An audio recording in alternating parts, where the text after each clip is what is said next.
Hello everyone, मेरा नाम है विष्णु दत्त और आज की इस क्लास में आप सभी का बहुत बहुत स्वागत करता हूं।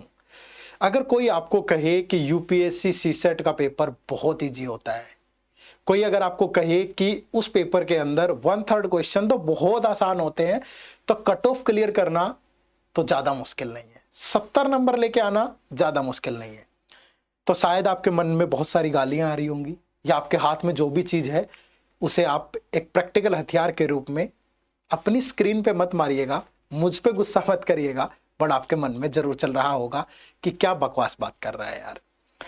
आज चर्चा इसी बात पे करेंगे कि क्या बाहर बैठ करके बातें करना आसान है, उस एग्जाम हॉल में उस स्ट्रेस के अंदर पेपर को अटेम्प्ट करना, क्वेश्चंस को सोल्व करना मुश्किल है, या फिर हमारे अंदर ही कुछ कमियां हैं और जो बातें मैंने अभी आपको बोली है कि कुछ क्वेश्चन इजी होते हैं, शायद वो सही होती हो, लेकिन ऐसे नहीं।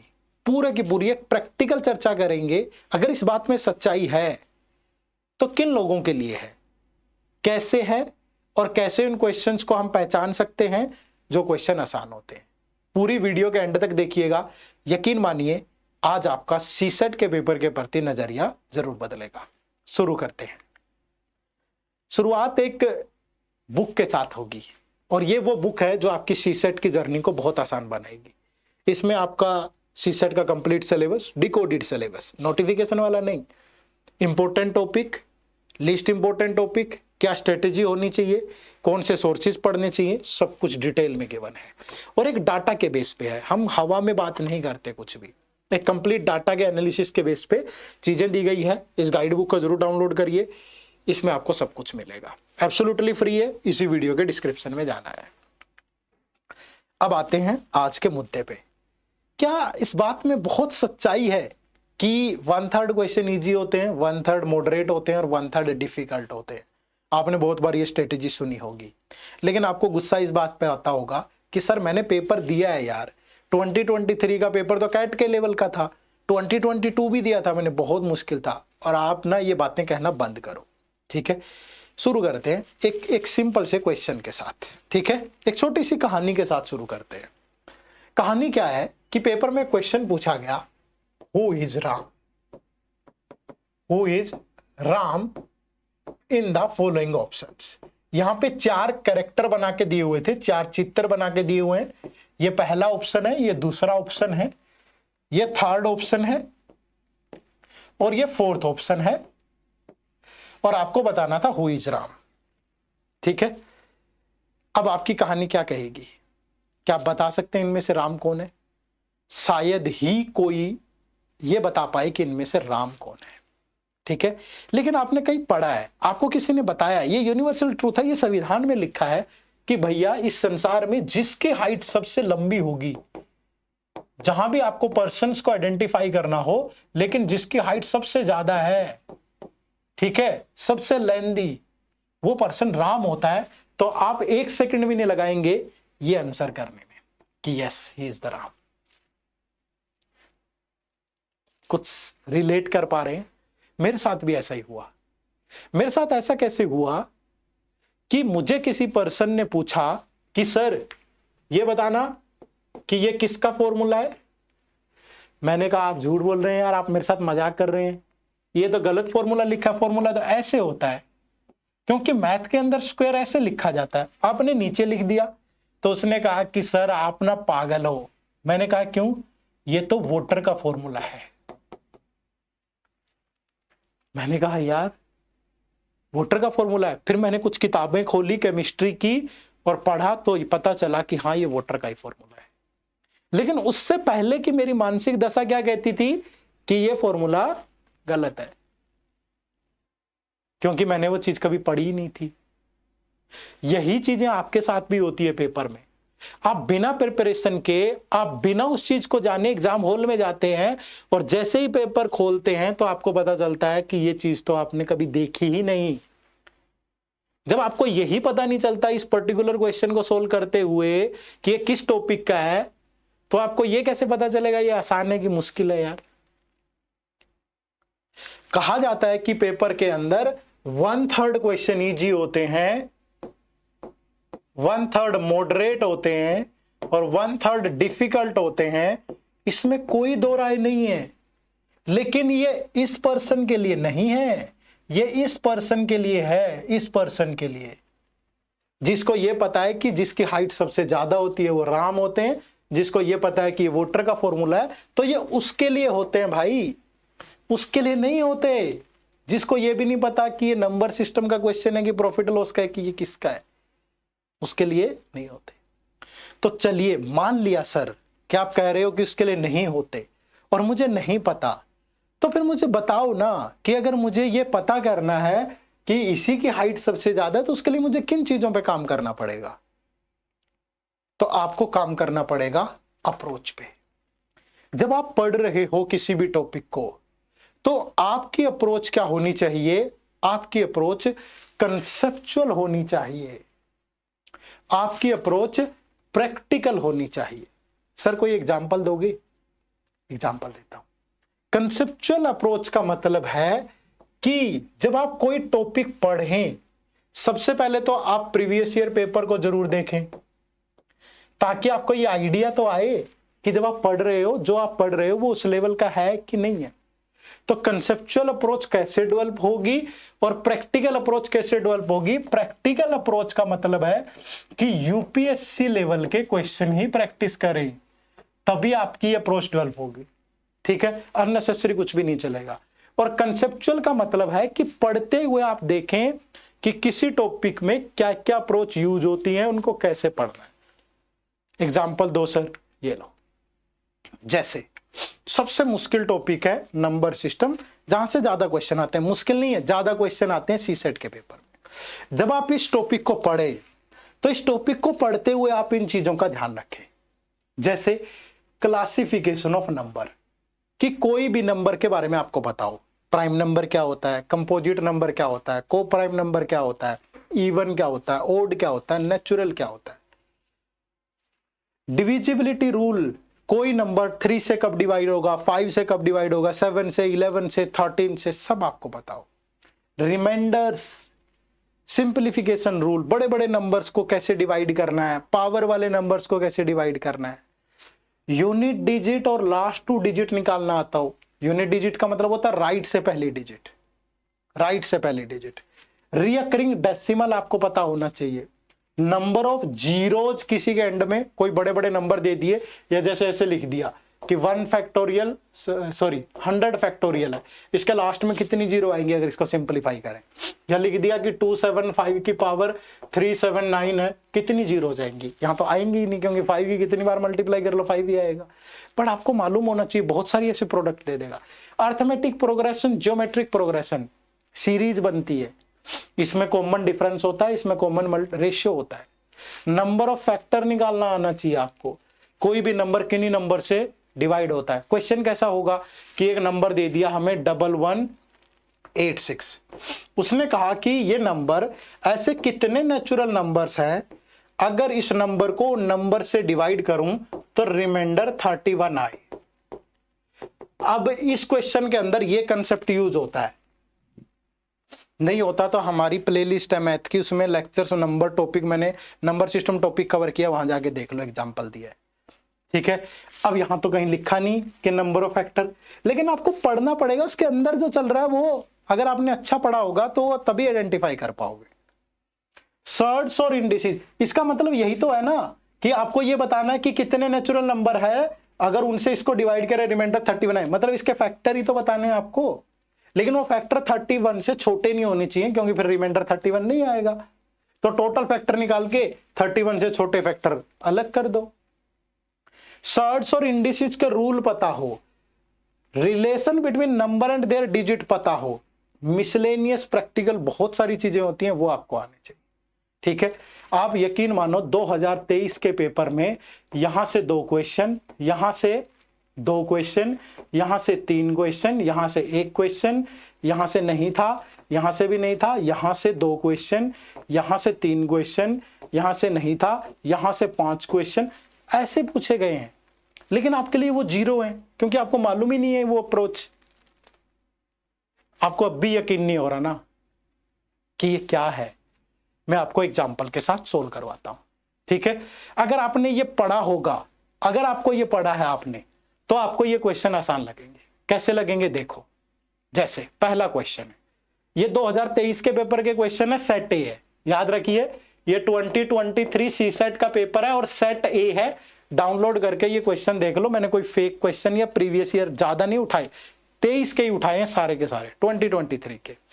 अब अगर आपको दो नंबर्स के बारे में पता है, एक नंबर होता है प्राइम, एक होता है कंपोजिट। ठीक है, प्राइम नंबर वो होते हैं which are divisible by 1 and itself, जो या तो खुद से डिवाइड होते हैं 1 से, जैसे 2, 3, 5, 7, 11, 13, 17, 19, ये सारे प्राइम नंबर है। कंपोजिट होते हैं जो किसी दूसरे नंबर से भी डिवाइड होते हैं, जैसे 4, 6, 8, 9, 10, 12, ये सारे कंपोजिट है। अब अगर आप इस क्वेश्चन में देखो, choose the group which is different from the other, ये सारे प्राइम नंबर हैं, ये भी प्राइम है, ये भी प्राइम है, लेकिन यहां ये नंबर प्राइम नहीं है क्योंकि ये 7 से भी डिवाइड होता है और 13 से भी, तो ये ग्रुप बाकी सबसे डिफरेंट है। भाई साहब 5 सेकंड लगेंगे क्वेश्चन सोल्व करने में, अगर पता होगा तो, नहीं पता होगा तो नहीं होगा। आप यहां आ जाओ, ये तो मुश्किल क्वेश्चन है, देखने में ऐसा लग रहा है। Consider the following in respect of prime number P and composite number C. P एक प्राइम नंबर है, सी एक कंपोजिट नंबर है। पहला स्टेटमेंट क्या कहती है, P plus C, P minus C can be even. जहां कैन वर्ड आ जाए तो उसका मतलब ये है आप जो वैल्यू रख के उसको प्रूव कर दो वो सही माना जाएगा।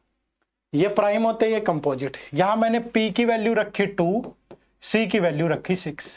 जैसे 2 और 6 रखा, 2 प्लस 6, 2 माइनस 6, तो ये 8 बाय -4, तो माइनस का 2 आया, और 2 इवन होता है, माइनस प्लस से कोई फर्क नहीं पड़ता, तो ये बिल्कुल सही है। कैन की बजाय डेफिनेटली बोलता तो गलत हो जाता। 2P plus C can be odd, तो यहां P की वैल्यू 3 रख दो, C की वैल्यू 9, देख लो 2 इंटू 3 प्लस 9, तो 6 प्लस 9 15, 15 तो ओड होता है, ये भी सही है। यहीं P और C की वैल्यू 3 और 9 रखोगे, 3 इंटू 9 27, ये भी ओड होता है, ये भी सही है। तो आंसर आ गया ऑप्शन नंबर डी। तो नंबर्स के बारे में तो पता होना चाहिए था। अब अगर आपको उनके बारे में नहीं पता तो आप कैसे सोल्व करोगे भाई। सिर्फ यही कहानी नहीं है, और भी एग्जाम्पल ले लो। मैंने कहा आपको डिविजिबिलिटी रूल आना चाहिए।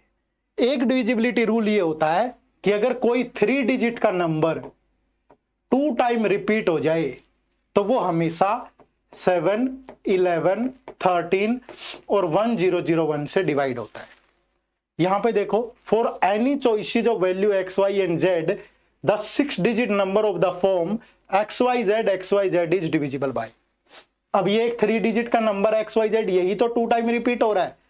अब देखो वो खेलता कैसे आपके साथ। आप क्या करते पेपर में, आप एक 3 डिजिट का नंबर लिखते, उसको 2 टाइम रिपीट करते एग्जाम्पल के तौर पे, फिर इसको 7 से डिवाइड करते और 11 से करते, तो ये 7 से भी हो जाता, 11 से भी, और आप यहां आंसर लगा के निकल लेते।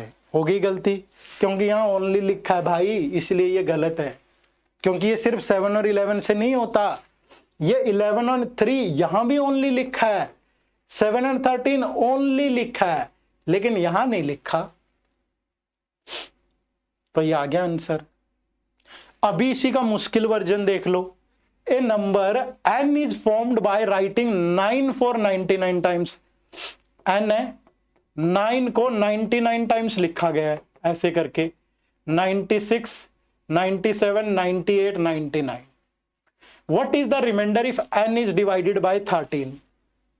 अब 13 का रूल क्या कहता है कि अगर एक 3 डिजिट नंबर 2 बार रिपीट हो जाए तो डिवाइड होगा, तो ये भी एक 3 डिजिट का नंबर, फिर रिपीट हो गया, फिर रिपीट हो गया, 96 टाइम तक तो ये पूरा डिवाइड हो जाएगा।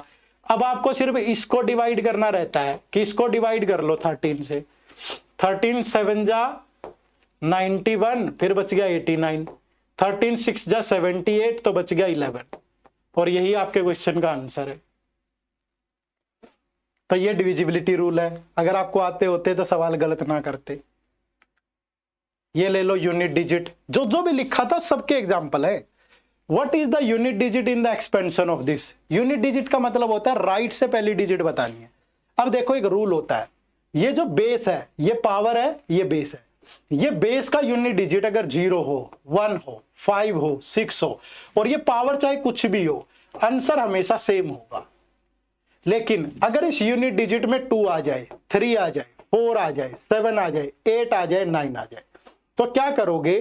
पावर को हमेशा 4 से डिवाइड करोगे। अब आप कहोगे इसके पीछे क्या लॉजिक है सर? ये देखो, 2 की पावर 1 2 होता है, 2 की पावर 2 4 होता है, 2 की पावर 3 8 होता है, 2 की पावर 4 16 होता है, 2 की पावर 5 32 होता है, 2 की पावर 6 64 होता है। तो भैया आप ये चीज नोट करो ना कि ये रिपीट होना शुरू हो गई है वैल्यू 4 के बाद। तो इसीलिए यहां जब आप इस पावर को 4 से डिवाइड करोगे, रिमाइंडर आएगा 1 और आपको इस 2 की पावर उतनी ले लेनी है। 2 की पावर 1 2 होता है, तो आंसर भी 2 आ गया। हो गया सोल्व। कहां मुश्किल है, लेकिन आपने पढ़ा नहीं। अब ये कंसेप्ट से जितना मर्जी घुमा के सवाल पूछ ले, आपका क्लियर है तो कोई रोक देगा आपको? तो कोई ताकत ऐसी नहीं कि घोल के पी लो और आइडेंटिफाई कर लोगे, नहीं। अच्छा पढ़ो, अच्छी अप्रोच से पढ़ो तो आइडेंटिफाई कर पाओगे। और एग्जांपल ले लो, what is the reminder when this is divided by 100? आप इसको 100 से डिवाइड करो। देखो, सिंपलीफाई रूल बोलते हैं इसको। ये 5 से सिंपलीफाई हो गया 20, 5 को यहां लिख लो। ये 5 से सिंपलीफाई हो गया 19, फिर इसको 5 से सिंपलीफाई किया 4, ये 5 से सिंपलीफाई हो गया 17, फिर 5 को यहां लिख लो। फिर ये 4 से सिंपलीफाई होगा, 4 को यहां लिख लो, 4 से। अब कुछ बचा ही नहीं, तो बचा ही नहीं तो ऊपर रिमाइंडर 0 बचा, तो 0 से मल्टीप्लाई कर दो, आंसर 0। तो ये राइट आंसर आ गया। अब यही रूल यहां लगेगा। What is the remainder if this is divided by 6? 2 की पावर 192 है। अगर आप इसको 6 से डिवाइड करोगे, पहले इसको 2 से सिंपलीफाई कर दो, ऊपर बच गया 2 की पावर 191, नीचे बच गया 3। आपने इसको 2 से काटा है तो 2 इंटू। अब देखो, जब आप 2 को 3 से डिवाइड करते हो तो -1 रिमाइंडर आएगा। तो -1 की पावर 191 होती है -1, और रिमाइंडर माइनस में नहीं होता, इसलिए इसमें ये ऐड कर देते हैं डिवाइजर। -1 + 3 2। तो ये जो फाइनल रिमाइंडर आया जिससे सिंपलीफाई किया था उससे मल्टीप्लाई कर दो, 2 2 जा 4। तो ये राइट आंसर होगा। कौन सी ताकत है भैया? अब आपको पेपर में जाते ही अगर आपने ये चीजें पढ़ी होगी, सीधी निगाह जाएगी, अच्छा ये तो ऐसे होगा। और ये सारे सीसेट 2023 के क्वेश्चन है। रीजनिंग में ले लो, रीजनिंग में consider the sequence that follows a certain pattern, which one of the following complete the sequence. अब आप इसमें पता नहीं क्या क्या तिगड़मबाजी लगाओगे। मेरा सीधा फंडा ये कहता है कि जब भी ऐसा क्वेश्चन हो, आप इनके लेटर्स काउंट कर लो। टोटल 1 2 3 4 5 6 7 8 9 10 11 12 13 14 15 16 17 18 19 20। टोटल 20 लेटर है। अलग अलग कितने लेटर हैं? A B C D 4। तो 20 के 4 4 के पेयर बना दो। एक पेयर ये बन गया, एक पेयर ये बन गया, एक पेयर ये बन गया, एक पेयर ये बन गया। भैया यहां चारों लेटर है, ए बी सी डी। यहां क्या है? बी सी डी, क्या मिसिंग है? ए। डी ए बी, क्या मिसिंग है? सी। ए बी सी, क्या मिसिंग है? डी। ए बी सी, क्या मिसिंग है? डी। तो डी डी सी ए, ये रहा। लगेंगे 10 सेकंड से ऊपर। अपने दिल पे हाथ रख के जवाब देना। और आपको खुदा कसम है, इस वीडियो में मुझे आपका कमेंट पक्का चाहिए। अगर आपको ये तजुर्बा, आपको ये चीजें, इसी वीडियो में मैंने आपको 5 कंसेप्ट सिखा दिए कम से कम, तो कमेंट करके पक्का जाना और मुझे बताना कि सर मजा आया। सिर्फ ये लिखना है आपको कि sir I enjoyed it. Hindi में लिखना है तो सर मुझे मजा आया पढ़ करके इस वीडियो। इस 20 मिनट की वीडियो में मैंने बहुत कुछ सीखा है। यहां देखो, if 0 is written as this then how player is written. अब देखो भैया, जेड से जब आप सी पे जाते हो बीच में 2 लेटर आते हैं, ए बी। जब ई से एच पे जाते हो तो बीच में 2 लेटर आते हैं, एफ और जी। जब आप ओ से आर पे जाते हो तो कौन से लेटर आते हैं? पी और क्यू। अब मैंने भी यहां देखा प्लेयर है तो आर के बाद 2 लेटर आते हैं, एस और टी। उसके बाद नेक्स्ट लेटर आता है यू। तो लास्ट में यू होना चाहिए, ना यहां है, ना यहां, ना यहां। ये रहा। हो गया सोल्व। लेकिन इतना सोचेगा कौन? जिसने पहले पढ़ा होगा। ठीक है, तो ये कहानी है। पूरे 10 क्वेश्चन मैंने आपको सोल्व कर दिए 2023 के पेपर के। इसको बोलते हैं practical approach plus conceptual approach. अगर सीखनी है तो कहाँ आना पड़ेगा? इस कोर्स में। ये हमारा यूपीएससी सीसेट का मास्टर कोर्स है। सिर्फ 100 घंटे की क्लासेस देंगे। कंसेप्ट क्लासेस हैं बिल्कुल जीरो से लेकर एडवांस लेवल, बिल्कुल जीरो से। कोई मैथमेटिकल बैकग्राउंड नहीं है, कोई दिक्कत नहीं है। टेस्ट सीरीज है, टॉपिक वाइज टेस्ट है, सेक्शनल है, फुल लेंथ है, सब कुछ है। वीकली लाइव आउट सेशन होते हैं। पेपर से पहले रिवीजन भी करवाएंगे लाइव क्लासेस के थ्रू। ये क्लासेस रिकॉर्डेड होंगी, ये लाइव होंगी। ये इस बैच की फैकल्टी है। मैथ मैंने ही पढ़ाया है, रीजनिंग मेघना मैम ने और इंग्लिश नरवीर सर ने। ठीक है, इसका लिंक भी इसी वीडियो के डिस्क्रिप्शन में है, जाकर के देखो। डेमो क्लास भी अवेलेबल है, सब कुछ कवर किया हमने। ठीक है, मैंने आपको 20 मिनट में समझा दिया कि कैसे आप आइडेंटिफाई करोगे, उसके लिए आपको किन चीजों पे फोकस करना चाहिए। अब एक कमेंट करके मुझे बता दो कि सर आपकी मेहनत हम बेकार नहीं जाने देंगे, क्योंकि ये सेशन एक अवेयरनेस सेशन भी है। क्या बीतती होगी उस लड़के पे, उस लड़की पे जो 3 साल जीएस ऑप्शन में मेहनत करके सिर्फ सीसेट की वजह से मेंस नहीं लिख पाता। मैं बहुत सारे एस्पिरेंट्स को जानता हूं जिनके साथ ये घटना घटी है, लेकिन मैं नहीं चाहता कि आप में से कोई ऐसा हो।